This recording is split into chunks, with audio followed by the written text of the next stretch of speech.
Hello everyone, welcome back to my channel. YouTube থেকে দেখলে it's your Tiyasha, আর Facebook থেকে দেখলে তিয়াশা ভৌমিক।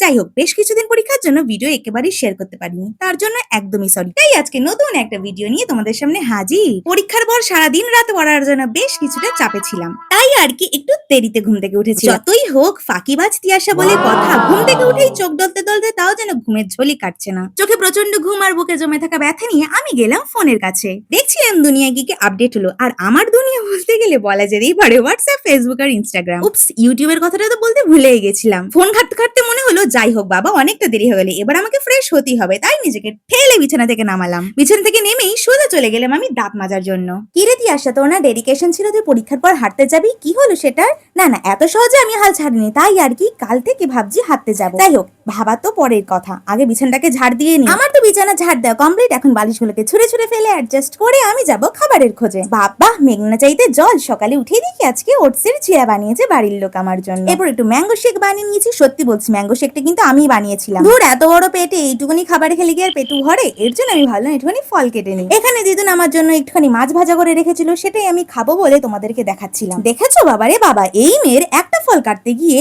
এত ঢং, বোঝাই যায় না এরা তো ঢং আসে কোথায়। যাই হোক, ক্যাদ মারতে মারতে আমি ভাবলাম এবার ফলটা কেটেই নি। অনেক ক্যাদ মারা হয়েছে, তবে ফল কাটতে গিয়ে দেখি উমা ইনি চলে এসেছেন। এখন এই ছোট জাহাপানাকে খেতে দিতে হবে। উনি খেয়ে দিয়ে এসে আমি যখনই আবার ফল কাটতে বসেছি, উনি দেখি আমার সামনে বসে বসে আমার সাথে কথা বলা শুরু করেছেন। আর এখানে আমি ওনার সাথে দুটো গল্প করছিলাম। সকালে উঠেই ওনার সাথে গল্প না করলে আমার যেন দিনটা ভালোই যায় না। দেখেছো দেখেছো ইনি কত দুষ্টু হয়েছেন। যাই হোক, আমি এখন আর কি করবো, ইনার সাথে ফুটেজ যে নিতে গেলাম, উনি পালিয়ে গেলেন। এত কিছু গল্পের মাঝখানে আমার তো ফল কাটা কমপ্লিট। এখন আমি যাই, এগুলোকে রেখে দিই, আর এরপর স্নানে যেতে হবে। তবে এক সেকেন্ড, যেই স্নান করতে যাব, উমা দেখি আকাশে ঘন কালো মেঘ করেছে।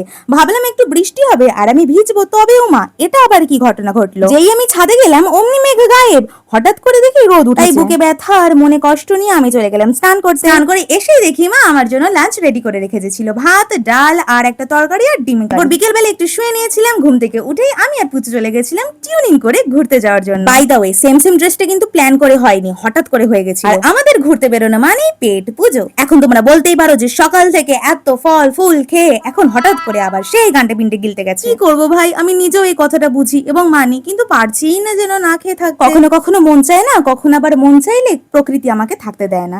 যাই হোক, আমি এখন বাড়ি যাই। Bye bye.